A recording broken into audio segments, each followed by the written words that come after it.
Hi everyone.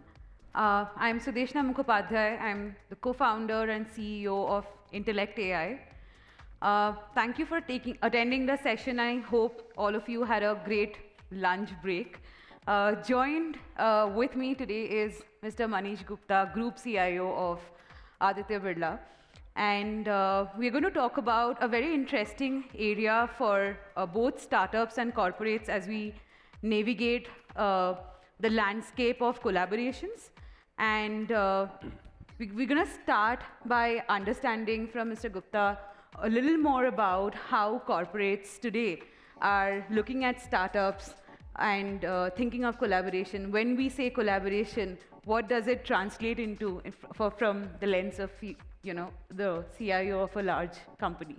So thank you, Sudeshna, and hello everyone, and glad to be here. I'm feeling very out of place because I know the kind of smart people who are in the room, and we're just in a business like a corporate. So I'll try to answer your question as much as I can. Um, I think as a corporate, there's some primary goals of any corporate, which is around maximizing shareholders' wealth, increasing revenue, decreasing costs, serving customers, looking after employees, and so on and so forth. I think the way corporates are now looking at startups is that the environment is changing very fast, and there's so much innovation happening that we can't keep up. So we need some smart people who are working in each area and solving problems by using technology, by using a very different approach. And as corporates, we look at them as an extended innovation team in some way. We say, hey, listen, we can't do alone. So we need, for example, in Aditya Birla, my team runs an accelerator where we have close to 60 startups, and they're working with us very closely into many areas. They could be solving energy problem, they could be solving logistics problem, they're helping in employee experience, they're helping customer experience, they're helping in, I think we are truly indebted to them because they were really helping us increase our digital quotient as well as the innovation quotient.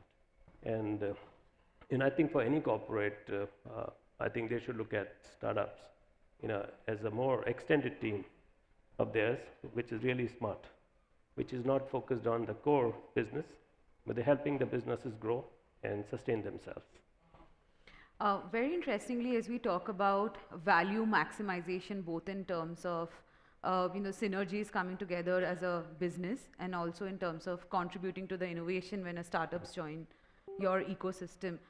How if we were to say that there is one North Star metric to measure that this collaboration was successful, what would that be and why?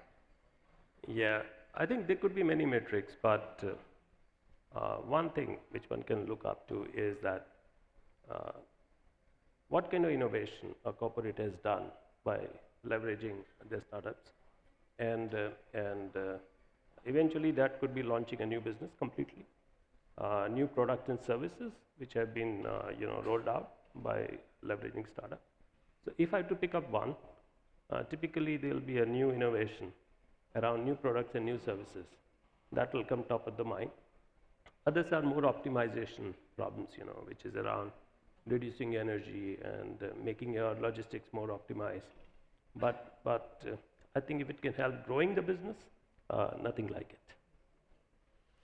And when you have been at the helm of multiple companies, even before ABG, it would be great if you can give us one example where you saw a deal fall through, because from the collaboration context, M&A forms a large part of that. What are the things that startups need to have in terms of readiness? That's the first part. The second part is what are the key areas they need to focus or align with so that it ultimately results into a great collaboration. If you could give me an example of something that went south. No, I wouldn't say went south. It's like it didn't move much north. That would be the right way. Yeah, so I think See, the way startups are measured, because typically they are funded by different investors and etc. So the matrix of startups are different from the matrix of corporates, really. And for example, a startup may say, okay, you got 1 million hits on your website because of my technology. That's a great matrix. But corporate would say, okay, how much transactions happen on my website, how much commerce happened, and that's what they would look at. So I think startups look at more outcomes, and the corporates look at more outcomes, while startups typically are also looking at a lot of operating metrics, which is a good thing to do. But I think sometimes there could be a gap in understanding as to what is needed versus what is being solved. And the bigger problem is that it's about the the size of the problem. For example, let's say we will be consuming close to 5% of India's logistics spend, just to tell you. Our energy consumption overall will be again close to that number for the entire country. So these are very big problems to solve, and sometimes point solutions can give you a little bit of benefit, but they cannot solve the level of expectations or the problems which a corporate may have. Because if I have to reduce my energy bill by 10%, it's a very humongous thing to do, which means that I will have to integrate multiple set of technologies, and which may include a lot of startups, but a lot of established players as well. So I think where we find things not working out, where let's say a lot of startups are not very open to work with many other players, and they say, I can do it, but you're just sometimes only a small part of the whole puzzle. So I think willingness to work with many other partners, many other players, is somewhere we sometimes find cultural mismatch where things don't go so well. Yeah. I think that sort of gives us an overview. If you can, just highlight one area of how you would be looking at a startup and how would you de-risk a collaboration? Because what I fairly understand from this is that the world of startup and the world of corporates are talking different languages, measuring metrics from a slightly different lens. And while the end goal is to find the synergy that sails the boat for both these entities. So what are some strategies that a startup can take so that they can de-risk their journey in the collaboration, or what advice would you have for a startup to sort of take the first steps towards a collaboration with a company like yours? Yeah, I think one is to choose your customers also very carefully, because not all customers are very easy to work with, and big corporates can be very difficult, to be honest, and I'll be very candid about it because of their procurement processes, the way they deal with it, etc., etc. And it's not always easy for a lot of startups to get over it, and they may get overwhelmed many a times. So I think one is to find some, let's say, champions, within those big corporates who can help you tide over it. That's important. And second is the understanding of the business. When you're talking to a customer, for example, if you go to talk to a cement company, which is Ultratech, there's some very specific problems, and even if you research about it a little bit, you'll get to know what problems they have. Yeah, typically it will be around high energy consumption. It could be around making sure environment is green, making sure the efficiencies are done, the mix is proper, etc., etc. It's not very difficult. So if you speak that language, it's very easy for corporates to welcome you with open arms.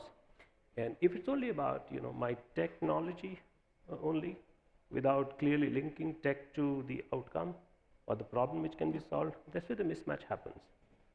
So I think my advice to startups is do a little bit of homework. Even if you don't have people, collaborate in your world to get somebody who knows about, let's say, cement business.